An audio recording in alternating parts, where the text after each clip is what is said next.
High dear students, welcome to SMS tech academy. MSBT पॉलिटिक्सचा third सेमचा जो subject आहे कम्प्युटर आणि IT ब्रांचचा, तो सब्जेक्ट म्हणजे डेटा स्ट्रक्चर.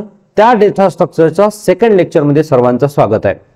तर आपण आज पाहणार आहे need of data structure. Data स्ट्रक्चरची गरज काय आहे आणि डेटा स्ट्रक्चर आपण का शिकवतो. जर डेटा स्ट्रक्चर नसेल तर काय होणार, हे एक्झाम्पल तुमच्या समोर लाईव्ह मी घेऊन येत आहे. तर डेटा स्ट्रक्चर समजण्यासाठी तुम्हाला एक एक्झाम्पल तुमच्या समोर मी ठेवतोय. ठीक आहे. तर या साईडला तुम्ही पाहू शकता सुनीलचं दुकान आहे आणि हे सुनीलचं दुकान कशाचं आहे, किराणा शॉप आहे, किराणाचं दुकान आहे. आणि इकडे आहे अनिलचं दुकान. हा अनिलचं दुकान पण एक किराणा दुकान आहे. दोघांची किराणा शॉप आहे. तुम्ही पाहू शकता दोघांची काय आहे, किराणा शॉप आहे.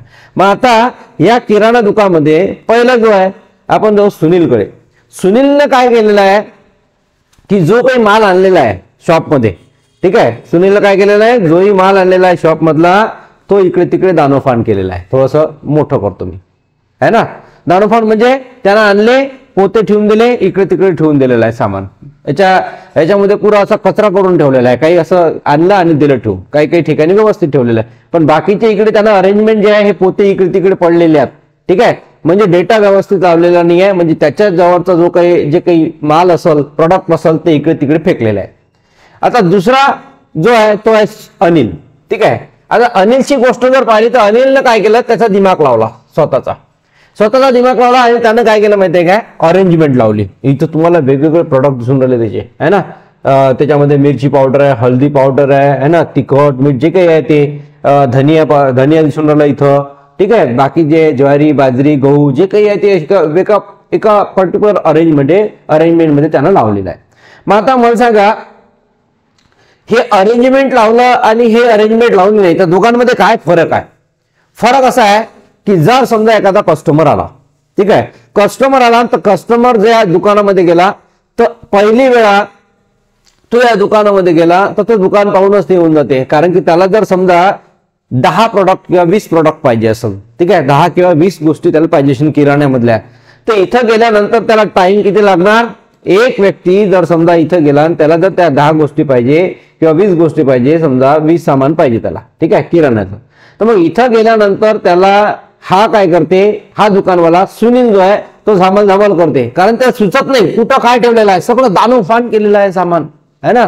मग तो सुचत नाही तर मग तो काय करते, एक एक सामान पाहते, हे कुठं आहे, डाळ कुठं आहे, गहू कुठं आहे, तांदूळ कुठं आहे, है ना. तर मग हे सामान तो वेगवेगळं काय करते, सर्च करत राहते. सर्चिंग मध्ये त्याचा टाइम जाते. तर हा 2 hours घेते याचं सामान वापस द्यायसाठी. 20 जे प्रोडक्ट्स आहेत, 20 जे किराणा सामानाची जी लिस्ट आहे ते देण्यासाठी याला किती दिवस म्हणजे किती वेळ लावते, 2 hours. पण हा काय करते, त्याच 20 गोष्टी डायरेक्टली 10 मिनिटांमध्ये देऊन देते. किती मिनिटांमध्ये, 10 मिनिटांमध्ये, सगळं बांधून वगैरे सगळं.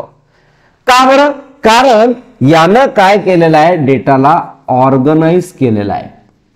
डेटाला काय केलं आहे, ऑर्गनाइज केलेला आहे. याने ऑर्गनाइज केलेला आहे का, नाही. सुनीलनं डेटाला ऑर्गनाइज केलं नाही. डेटा म्हणजे त्याचे प्रोडक्ट, ठीक आहे. इकडे याच्या प्रोडक्ट याने काय केलं, जेवढे काही माल असेल तो एका ऑर्गनाइज वेने लावला. त्याच्यामुळे सगळ्यात पहिली गोष्ट काय झाली, टाइम कमी झाला, है ना. आणि इकडे टाइम वाढला. म्हणजे सगळ्यात पहिलं तर टाइम कमी होती. दुसरी गोष्ट सर्चिंग. याला जर समजा काही सर्च करायचं असेल, फाइंड आउट करायचं असेल, गहू, तर पटकन तो नजर मारते, गहू तिकडे आहे, चल पटकन घेऊन ये. तांदूळ तिथे ठेवलेला आहे, चल पटकन घेऊन ये, है ना. तर त्याच्यामुळे काय होते की या सुनील आणि अनिल मध्ये स्पीड जे आहे ते कोणाची वाढली आहे, अनिलची वाढलेली आहे. आणि म्हणून जसं हे एक्झाम्पल आहे, या एक्झाम्पल मध्ये आपण किराणा दुकानाचा एक्झाम्पल घेतला की अनिलनं फास्ट काम केलं. अनिल हा फास्ट काम करते कारण की त्यानं ऑर्गनाइज केलेलं आहे. सगळं जे काही किराण्याचं सामान आहे ते व्यवस्थितरित्या काय केलेलं आहे, ऑर्गनाइज केलेलं आहे, जे की सुनीलनं नाही. आता सेम वेनं आपण जर समजा कम्प्युटरची गोष्ट पाहिली तर कम्प्युटर मध्ये पण एका स्पेशल वे मध्ये डेटा स्ट्रक्चर काय करते, डेटाला ऑर्गनाइज करते. जसं इथं फोल्डर आहे, ठीक आहे, हे फोल्डर ऑटोमॅटिक तो बनवते व्हिडिओचं, हे फोल्डर ऑटोमॅटिक तो बनवते कोणासाठी, ऑडिओचं, हे फोल्डर ऑटोमॅटिक तो बनवते टेक्स्टचं, ठीक आहे. आणि हा फोल्डर ऑटोमॅटिक बनवते कोणासाठी, इमेजचं. म्हणजे यानं काय केलं, डेटाला ऑर्गनाइज केलं. ठीक आहे, ऑर्गनाइज फॉर्म मध्ये लावलं, अरेंज केलं. ऑर्गनाइज फॉर्म लिहिल्यापेक्षा आपण म्हणू शकतो डेटाला काय केलं, अरेंज केलं. ठीक आहे, अरेंजमेंट जे आहे ते अरेंजमेंट कशी आहे, तर इथं लाईन लावली आहे सिस्टमॅटिक अरेंजमेंट. Systematic arrangement. आणि हे सिस्टमॅटिक अरेंजमेंट करण्यासाठी, सिस्टमॅटिक अरेंजमेंट काय होते, फास्ट काम होते. मोबाईल फास्ट चालते, लॅपटॉप फास्ट चालते, कोणती गोष्ट गुगल सर्चिंग फास्ट चालते. मग हे सिस्टमॅटिक अरेंजमेंट करण्यासाठी कुणाची गरज आहे, डेटा स्ट्रक्चरची. इकडे पण पहा वेगवेगळे तुम्हाला इथे लोगो दिसून राहिले, हे पण काय सिस्टमॅटिक अरेंजमेंट आहे डेटा स्ट्रक्चरची. मग आता डेटा स्ट्रक्चर आपण डेटा स्ट्रक्चरचे पॉइंट्स की need of data structure, why we need the data structure. Data स्ट्रक्चरची गरज काय, तर पहिला पॉइंट डेटा स्ट्रक्चर, पहिला पॉइंट फर्स्ट पॉइंट काय म्हणते, state the need of data structure. सगळ्यात पहिला डेटा सर्च करते. डेटा स्ट्रक्चर असल्यामुळे सर्चिंग जे आहे ते फास्ट होते. काय सर्चिंग फास्ट होते, की जर समजा we store the data in systematical order, जसं त्या किराणावाल्यानं अनिलनं डेटा बरोबर किराणा जो आहे सिस्टमॅटिकल ऑर्डर मध्ये ठेवला होता, त्याच्यामुळे काय झालं, काम फास्ट होते, प्रोसेसिंग फास्ट होते. Example, saving contact list in your mobile number. आता कॉन्टॅक्ट लिस्टचं उदाहरण तुम्ही पहा. जर समजा मोबाईल आहे आपल्याकडे, या मोबाईल मध्ये जर समजा आपण कॉन्टॅक्ट लिस्ट सेव्ह केली, ठीक आहे, हे कॉन्टॅक्ट लिस्ट. तर जसं आपण इथे सर्च करतो तर पटकन सर्च, याला जर समजा फोन लावायचा असेल ओल्गाला फोन लावायचा, डायरेक्ट इथं काय करते, ओल्गा टाकते, पटकन क्लिक करते, लावून टाकते फोन. याच्यामुळे काय झालं, हा डेटा स्ट्रक्चर आहे, हा डेटा स्ट्रक्चर आहे, याच्यामुळे सर्चिंग जे आहे ते फास्ट झाली. आणि लवकर ज्या व्यक्तीला फोन करायचा आहे त्या व्यक्तीला आपण काय करू शकतो, लवकर फास्ट फोन करू शकतो. म्हणून डेटा सर्चिंग जे आहे ते फास्ट आहे. डेटा सर्चिंग काय फास्ट होते. Then we can easily access the data in a less time consuming. Less time consuming म्हणजे कमी वेळेमध्ये. आणि तेच जर समजा मोबाईलची कॉन्टॅक्ट लिस्ट नसतीच तर मग काय करावं लागलं असतं, आपल्याला एका डायरीमध्ये मोबाईल नंबर लिहायला लागले असते आणि तो एक एक मोबाईल नंबर आपल्याला टाईप करायला लागला असता आणि टाईप केल्यानंतर मग फोन लावावा लागला असता. वेळ किती गेला असता आपला. म्हणून त्याच्या ठिकाणी डेटा स्ट्रक्चर आलं आणि डेटा स्ट्रक्चरनं काय केलं, कॉन्टॅक्ट लिस्टच बनवली. कॉन्टॅक्ट लिस्ट मध्ये डायरेक्टली अल्फाबेटिकली ऑर्डरमध्ये तुमची कॉन्टॅक्ट लिस्ट बनते. मग त्याच्यामुळे काय होते, डेटा सर्चिंग फास्ट होते. म्हणून डेटा स्ट्रक्चरची गरज आहे डेटा सर्च करण्यासाठी. त्याच्यानंतर आहे पुढचा प्रोसेसिंग स्पीड. प्रोसेसिंग स्पीड, आता उदाहरण घ्या आपलं प्रोसेसिंग स्पीड साठी किराणा शॉपचं. ठीक आहे, आता मला सांगा प्रोसेसिंग स्पीड जर पाहिली आपण किराणा शॉप मध्ये, याची प्रोसेसिंग स्पीड आहे जास्त का याची स्पीड आहे, अनिलची का सुनीलची. अनिलची प्रोसेसिंग स्पीड जास्त आहे. प्रोसेसिंग म्हणजे फास्ट. जसं फॉर एक्झाम्पल कस्टमर आला आणि कस्टमरनं असं म्हटलं 1 किलो गहू पाहिजे. हा काय करायला माहिती आहे का, डायरेक्ट नजर माराल आणि नजर मारल्याबरोबर त्याच्या लक्षात येईल, अरे इथं गहू आहे, चल घे पटकन 1 किलो गहू घेऊन घे. जे काय असेल 1 किलो तांदूळ म्हटलं असेल 1 किलो तांदूळ, तर त्याच्या याचा हा 1 मिनिटामध्ये सगळं बांधून टाकाल. याची प्रोसेसिंग स्पीड कमी राहणार सुनीलची. का बरं, कारण की गहू कोणत्या पोत्यात ठेवले हे त्याला माहित राहणार नाही. तो पोते झांबलत बसल, ह्या पोत्यात आहे गहू तर त्या पोत्यात आहे गहू, आणि ते झांबलत बसत त्याला 10 मिनिटं लागतात. हा तेच काम 1 मिनिटात करते. म्हणजे प्रोसेसिंग स्पीड वाढते, याची प्रोसेसिंग स्पीड कमी होते. मग तेच जर समजा तुम्ही हे जर सिस्टमॅटिक ऑर्डर मध्ये असं जर असलं आणि तुम्हाला जर समजा व्हिडिओ पाहायचा असेल, काय पाहायचं असेल, व्हिडिओ पाहायचा असेल, तर डायरेक्ट लिहिलेला आहे व्हिडिओ मध्ये आहे ना, या फोल्डर मध्ये लिहिलेला आहे व्हिडिओ.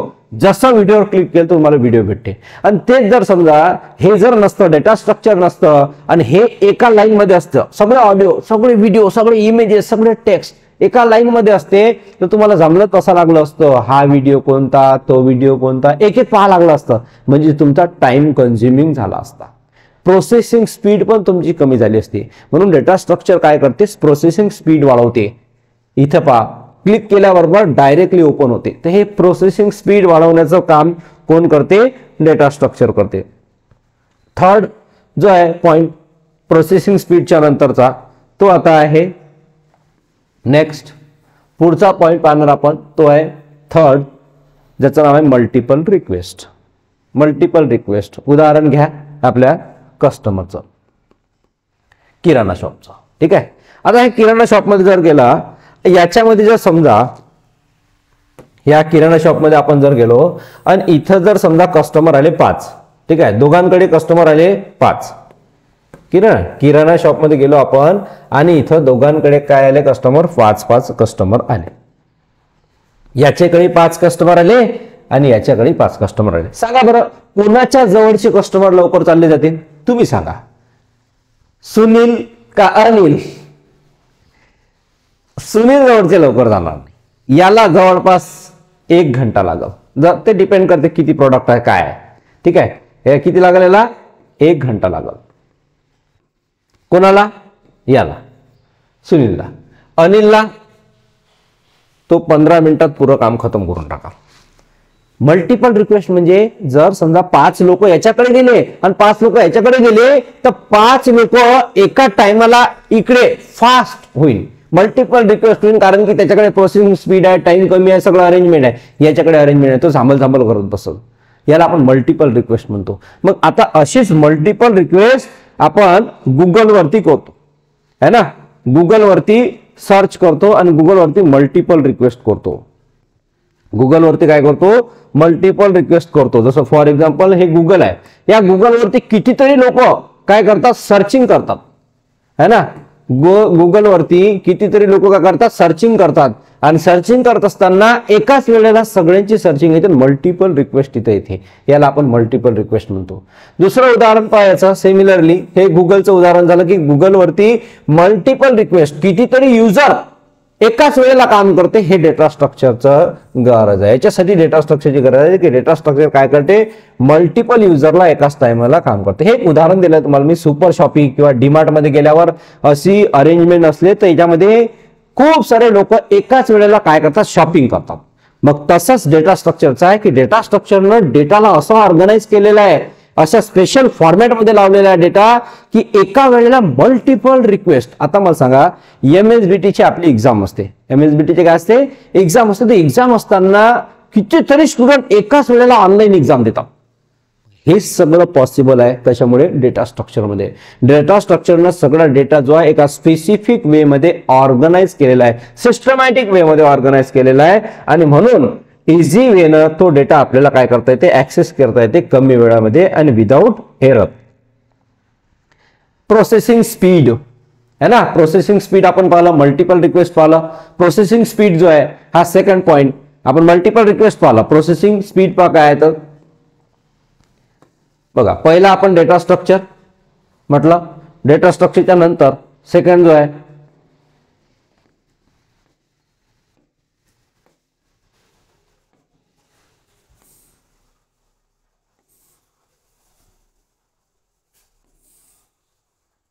एक मिनिट,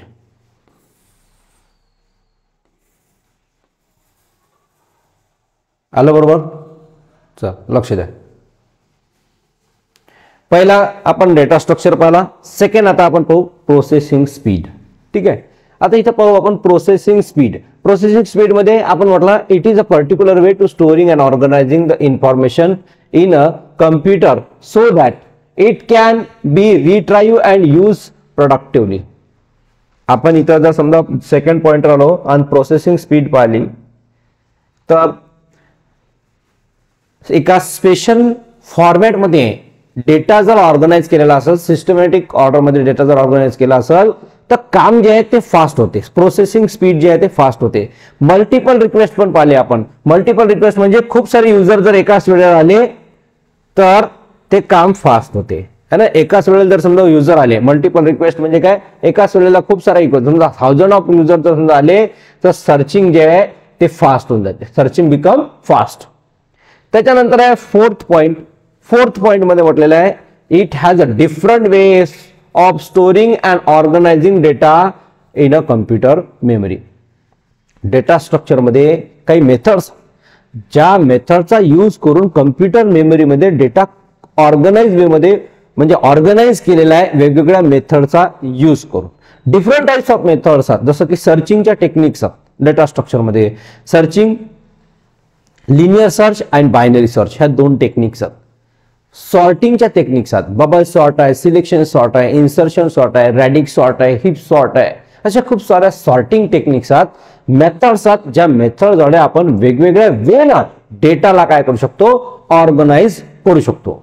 त्याच्यानंतर फिफ्थ पॉइंट आहे, it helps to understand relationship of one data elements with other. Data structure सांगते की एका डेटाचं रिलेशन दुसऱ्या डेटा सोबत कसं आहे. तुम्ही जर समजा इथं एक्झाम्पल मध्ये पाहिलं, एक डेटा दुसऱ्या डेटा सोबत कसा रिलेटेड आहे. आता ऑडिओ, ठीक आहे, आणि व्हिडिओ. आता व्हिडिओ जर म्हटलं तर व्हिडिओ मध्ये काय येते, ऑडिओ येते है ना. कधी कधी याच्यामध्ये इमेजेस पण येते, त्याच्यामध्ये काय काय येते, टेक्स्ट पण येते. तर हा सगळा डेटा एकमेकाशी काय रिलेटेड आहे, काय रिलेटेड आहे. आणि म्हणून डेटा स्ट्रक्चर जो आहे तो इथे सांगते की जो डेटा असते तो एकमेकाशी रिलेटेड असतो, आणि रिलेटेड असल्यानंतर तो काय करते, ऑर्गनाइज करते. रिलेटेड डेटा एकमेकाशी काय करते, ऑर्गनाइज करते. नेक्स्ट पॉइंट, लास्ट पॉइंट आहे, it helps to store data in logical manner. Logical मॅनरचा अर्थ असा होते की जसा अँड ऑर है ना, हे ऑपरेटर असतात जे लॉजिकली काम करतात. जसं मल्टिप्लिकेशन म्हटलं तर मल्टिप्लिकेशन हे लॉजिकल डायरेक्टली मल्टिप्लाय करते दोघांसोबत, हे आपल्याला प्रत्येकाला माहिती आहे की तो काय करते, मल्टिप्लाय करते. ऍडिशन काय करते, दोघांची ऍडिशन करते. हे लॉजिकली गोष्टी क्लिअर होतात. तसा हा लॉजिकली डेटा काय करते, स्टोअर करते. तर आपण हे टोटल 6 पॉइंट पाहिले. Need of data structure, data स्ट्रक्चरची गरज. का प्रत्येक गोष्टीची गरज असते, प्रत्येक गोष्टीची गरज असते, आणि त्याच्यामुळेच त्या सिस्टीमची किंवा त्या गोष्टीची काय होऊन जाते, व्हॅल्यू वाढते. मग डेटा स्ट्रक्चरमुळे काय होते, तर डेटा स्ट्रक्चरमुळे सगळ्यात पहिला पॉइंट आपण पाहिला, डेटा स्ट्रक्चरमुळे सर्चिंग फास्ट होते, प्रोसेसिंग स्पीड वाढते, मल्टिपल रिक्वेस्ट म्हणजे खूप सारे डेटा, खूप सारे लोक एकाच वेळेला काय करू शकतात, रिक्वेस्ट करू शकतात. त्याच्यानंतर मेथड्स त्याच्यामध्ये असतात, व्हरायटीज ऑफ मेथड्समुळे प्रॉब्लेम लवकर सॉल्व्ह होते. त्याच्यानंतर याच्यामध्ये एकमेकांसोबत ते रिलेटेड डेटा जो आहे, डेटा एलिमेंट्स ते एकमेकांसोबत रिलेटेड कसे आहेत ते आपण डेटा स्ट्रक्चरच्या थ्रू सांगू शकतो. आणि लॉजिकल मॅनर मध्ये डेटाची अरेंजमेंट आपण करतो. हे आहे नीड ऑफ डेटा स्ट्रक्चर. तर एक्झाम मध्ये जर समजा असा क्वेश्चन आला, state the need of data structure, तर तुम्ही हे आन्सर त्याच्यात लिहू शकता.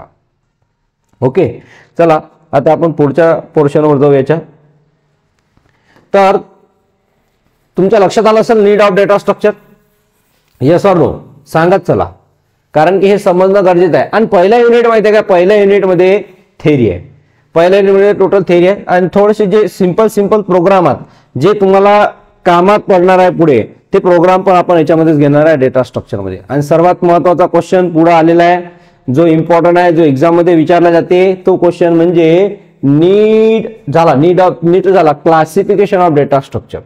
कोणता, क्लासिफिकेशन ऑफ डेटा स्ट्रक्चर. चला पाहू, classification of data structure.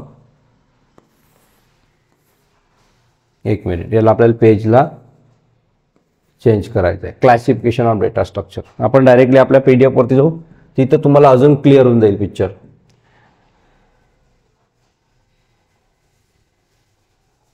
Classification of data structure आपण पाहणार आहे, ज्याच्यामध्ये डेटा स्ट्रक्चरचं क्लासिफिकेशन डायग्राम तुमच्या समोर येणार. ठीक आहे, ठीक आहे, चला लक्ष द्या. क्लासिफिकेशन ऑफ डेटा स्ट्रक्चर, सगळ्यात पहिला इथं प्रिमिटिव्ह डेटा स्ट्रक्चर आहे. ठीक आहे, डेटा स्ट्रक्चरचे किती प्रकार आहे, सर्वात महत्त्वाचा क्वेश्चन आहे. There are 2 types of data structure, number 1 primitive and number 2 non primitive. Primitive and non primitive. Primitive मध्ये काय येते, तर प्रिमिटिव्ह मध्ये येते इंटिजर, ठीक आहे, त्याच्यानंतर रिअल डेटा टाइप म्हणजे float, character, string constant and pointer. ठीक आहे, integer, float, character, string and pointer हे कशामध्ये येते, प्रिमिटिव्ह मध्ये. आता हे इंटिजर काय, ऑलरेडी तुम्हाला माहित आहे, आपण डेटा असा लिहितो इंट, याच्यासाठी काय लिहितो फ्लोट, याच्यासाठी काय लिहितो कॅर, याच्यासाठी काय लिहितो स्ट्रिंग, आणि याच्यासाठी काय लिहितो पॉइंटर. पॉइंटर साठी काय लिहितो आपण इंट पॉइंटर. इंट नाही लिहत, इंट प्रत्येक या पॉइंटरला डिक्लेअर करण्यासाठी हा डेटा टाइप्स आहे, पण पॉइंटर असा असतो. ठीक आहे, तर हे जे प्रिमिटिव्ह होते, प्रिमिटिव्हला दुसऱ्या गोष्टी, प्रिमिटिव्ह म्हणजेच काय होते, प्रायमरी. प्रिमिटिव्ह म्हणजे प्रायमरी, ज्याच्यामध्ये कोणतीही नवीन गोष्ट सिंगल एलिमेंट, ज्याला आपण काय म्हणतो सिंगल एलिमेंट त्याच्यामध्ये असते, त्याला आपण प्रिमिटिव्ह किंवा बेसिक किंवा प्रायमरी डेटा स्ट्रक्चर म्हणतो. तर बघा डेटा स्ट्रक्चर जे दोन प्रकार क्लासिफिकेशन करू आपण, primary data structure, non primary म्हणजे प्रिमिटिव्ह आणि नॉन प्रिमिटिव्ह. प्रिमिटिव्ह मध्ये काय काय येते, इंटिजर, कॅरेक्टर, फ्लोट, स्ट्रिंग आणि पॉइंटर. ठीक आहे, स्ट्रिंग कॉन्स्टंट. आता हे तर तुम्हाला सगळंच माहिती आहे. आता नॉन प्रिमिटिव्ह मध्ये काय काय येते लक्ष द्या. नॉन प्रिमिटिव्ह मध्ये येते ॲरे, लिस्ट आणि फाइल्स. ॲरे तुम्हाला माहित आहे, ॲरे एक स्पेसिफिक टाईपचा आहे.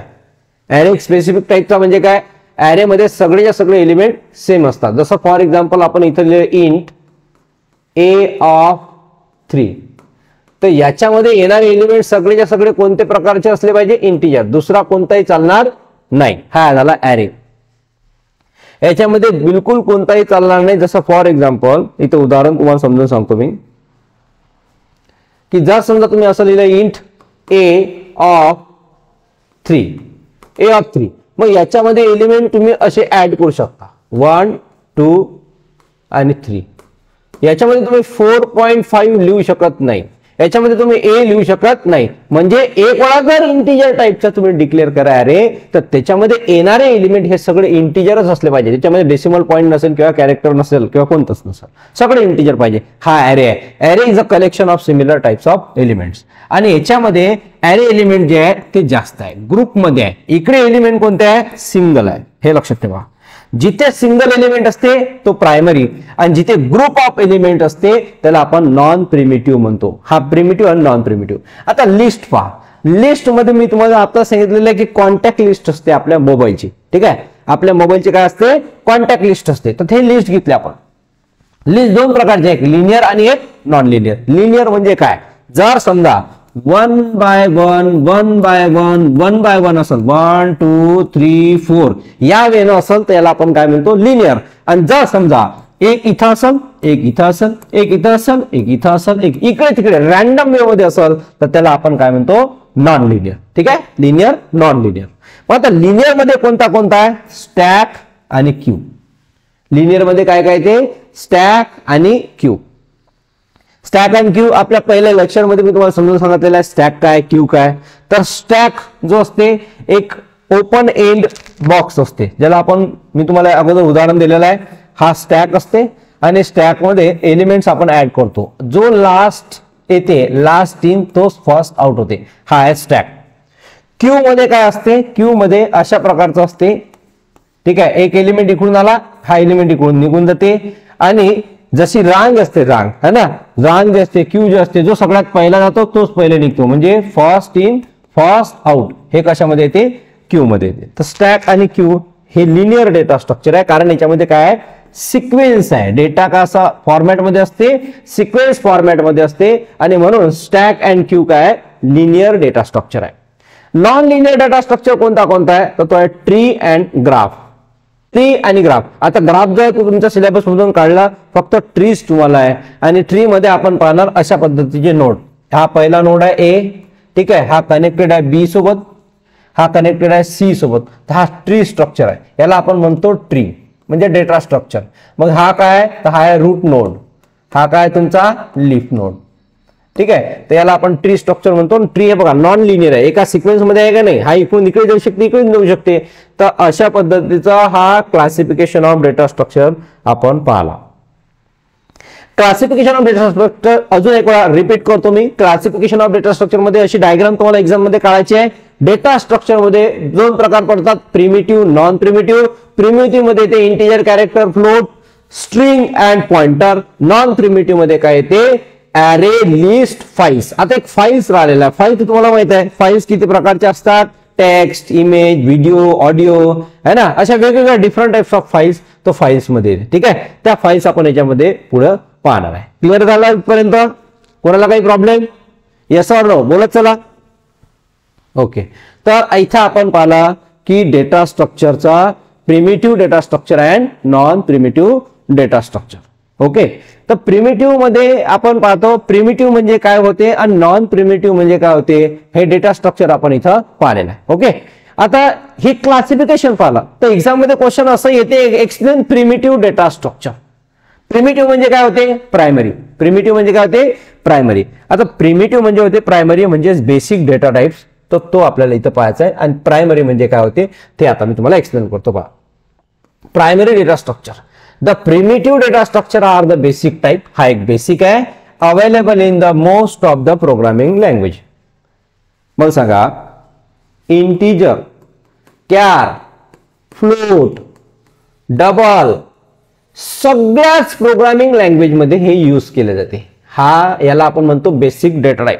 हे basic data type most of the programming language मध्ये यूज केले जाते आणि म्हणून हे प्रिमिटिव्ह आहे. हे प्रिमिटिव्ह म्हणजे काय, सिंपल वे आहे, सिंगल एलिमेंट स्टोअर करते आणि मोस्ट ऑफ प्रोग्रामिंग लँग्वेज मध्ये यूज केले जाते. सी प्रोग्रामिंग मध्ये याचा बराच यूज केला जाते. The primitive data structure are the use to represent single value. Use to represent single value याचा अर्थ समजून घ्या. Use to represent single value, जसं आपण इंट ए लिहिलं तर या ए मध्ये आपण फक्त एकच व्हॅल्यू स्टोअर करतो, बस. एकच्या वरती व्हॅल्यू स्टोअर करू शकत नाही. जर समजा तुम्ही a इज इक्वल टू 5,6 लिहिलं असं चालत नाही, अलाउडच नाही. म्हणजे सिंगल एलिमेंट स्टोअर करण्याचं काम कोण करते, प्रिमिटिव्ह डेटा स्ट्रक्चर. जसं कॅर म्हटलं, कॅर मध्ये a म्हटलं आपण, ठीक आहे. तर हा एक सिंगलच एलिमेंट स्टोअर करते, ना की 2 किंवा 3. म्हणून जो सिंगल एलिमेंट स्टोअर करते असा डेटा स्ट्रक्चरला आपण प्रिमिटिव्ह डेटा स्ट्रक्चर म्हणतो. पहिला पॉईंट क्लिअर झाला. पहिल्या पॉईंट मध्ये आपण बेसिक टाइप म्हटलेलं आहे, हे सगळ्याच प्रोग्रामिंग लँग्वेज अवेलेबल आहे. दुसऱ्या पॉईंट मध्ये असं म्हटलेलं आहे की प्रिमिटिव्ह डेटा स्ट्रक्चर हा जो आहे सिंगल व्हॅल्यू काय करते, रिप्रेझेंट करते. त्याच्यानंतर आहे they R built in data type in a programming language. कोणत्याही प्रोग्रामिंग लँग्वेजचा हा बिल्ट इन डेटा टाइप नव्याने बनवलेला नाहीये, ऑलरेडी डिफाईन आहे. इंट, कॅर, फ्लोट, डबल इथे लिहिलेलं आहे बघा. Example, integer, character, float, string, pointer, हे एक बेसिक डेटा टाइप्स आहे. झाला, प्रिमिटिव्ह डेटा टाइप तुमचा संपला. काय म्हटलेलं आहे प्रिमिटिव्ह डेटा टाइप मध्ये, हे 4-5 पॉईंट लिहिले तुम्हाला एक्झाम खतम. 2 मार्कासाठी हा क्वेश्चन आला तर आला. हा सिंगल क्वेश्चन, ठीक आहे. पहिला पॉईंट, फर्स्ट पॉईंट मध्ये काय म्हटलेलं आहे की हा most of programming language available आहे. दुसरा, single quantity, single value represent करते. तिसरा की built in data type already बनलेला आहे, नव्याने बनवायची गरज नाही आहे. आणि त्याच्यानंतर लास्ट पॉइंट मध्ये इथं असं म्हटलेलं आहे की इंटीजर, कॅरेक्टर, फ्लोट, स्ट्रिंग ही त्याची काय एक्झाम्पल आहे. ओके, चला आता नॉन प्रिमिटिव्ह पाहू. प्रिमिटिव्ह लक्षात आलं तुमच्या. नॉन प्रिमिटिव्ह आपण पाहू, ठीक आहे. नॉन प्रिमिटिव्ह डेटा स्ट्रक्चर म्हणजे आता त्याचा सेकंड पॉईंट. आता मला सांगा, सिंगल जर समजा आपण म्हटलं सिंगल एलिमेंट स्टोअर करते प्रिमिटिव्ह, तर नॉन प्रिमिटिव्ह सिंगल करेल का नाही, मल्टिपल एलिमेंट स्टोअर करण्यासाठी आपण नॉन प्रिमिटिव्हचा यूज करतो. ओके, चला लक्ष द्या. Non primitive first point, the data structure are derived from primary. आता मला सांगा, इंटीजर आहे, ठीक आहे. इथे लिहिलं इंटीजर ए, हा कोणता झाला, प्रायमरी. हा कोणता झाला, प्रायमरी. पण जर समजा याच्यापासून तुम्हाला ऍरे बनवायचा आहे, काय बनवायचं आहे, ऍरे, तर तुम्ही काय करसाल माहिती आहे काय, याच इंटला डबल लिहिता. लक्ष द्या इकडे, या इंटला डबल लिहिता आणि इथे लिहिता ए ऑफ 5. तर हा कोणता होता, प्रायमरी. आणि या प्रायमरी पासूनच कोणता बनला, नॉन प्रिमिटिव्ह. म्हणजेच काय, जो प्रायमरी असते त्याच्यापासूनच काय बनते, नॉन प्रिमिटिव्ह. फक्त हा सिंगल एलिमेंट स्टोअर करते, हा मल्टिपल एलिमेंट स्टोअर करते. आणि जो मल्टिपल एलिमेंट स्टोअर करते तो प्रायमरी पासूनच बनलेला आहे. Derived from a primary data structure is called non primitive data structure. Non primitive data structure असा डेटा स्ट्रक्चर असते जो प्रायमरी पासून तयार केला असतो, प्रायमरी पासूनच बनतो, त्यालाच आपण नॉन प्रिमिटिव्ह म्हणतो. नॉन प्रिमिटिव्ह डेटा स्ट्रक्चर मध्ये स्टोअर करते ग्रुप ऑफ व्हॅल्यू. जसं हा किती एलिमेंट स्टोअर करणार, 5 एलिमेंट्स. जर समजा मी इथं लिहिलं कॅर एम ऑफ 10, तर हा किती एलिमेंट स्टोअर करणार, 10. जर मी असं लिहिलं फ्लोट एफ ऑफ 20, तर हा किती एलिमेंट स्टोअर करणार, 20. तर हा different types of elements, group of element store करते, त्याला आपण नॉन प्रिमिटिव्ह डेटा स्ट्रक्चर म्हटलेलं आहे. ठीक आहे. They are generally use to define the derived types in a programming. Programming मध्ये मल्टिपल एलिमेंट स्टोअर करायचं असेल, डिराइव्ड टाइप दाखवायचं असेल, तर या नॉन प्रिमिटिव्हचा आपण यूज करतो. याचे उदाहरण तर एक्झाम्पल तर आपण अगोदरच पाहिलेलं आहे. Array, structure, list, file, union हे सगळे याचे एक्झाम्पल्स आहेत. Array, structure, list, files and union हे सगळं डीपली आपण पुढे पाहणार आहे. हे डेटा स्ट्रक्चरचे टाईप आपण पाहिले, डेटा स्ट्रक्चरचं क्लासिफिकेशन पाहिलं की डेटा स्ट्रक्चर जो आहे तो 2 विभागामध्ये काय होते, कॅटेगराइज केलेला जाते. पहिला युनिट जो आहे तो एकदम छोटासा आहे, 4 मार्कचा आहे. हा जो युनिट आहे किती मार्काला आहे, 4. फक्त 4च मार्कासाठी युनिटचा क्वेश्चन, कोणताही एकच क्वेश्चन येईल. पहिल्या युनिटमध्ये फक्त थेरी आहे, त्याच्या व्यतिरिक्त काहीच नाही आहे. याच्यामध्ये पहिल्या युनिटमध्ये प्रोग्राम येणार नाही, थेरी येणार नाही, अल्गोरिदम येणार नाही, मेथड येणार नाही. हे सगळं युनिट नंबर 2 मध्ये येणार आणि लवकरच आपला युनिट नंबर 2 स्टार्ट होणार आहे. ठीक आहे. आजच्या लेक्चरमध्ये आपण बघितलं नीड ऑफ डेटा स्ट्रक्चर आणि डेटा स्ट्रक्चरचं क्लासिफिकेशन. नेक्स्ट क्लासमध्ये आपण पाहू लिनियर डेटा स्ट्रक्चर काय आणि नॉन लिनियर डेटा स्ट्रक्चर काय. थँक्यू.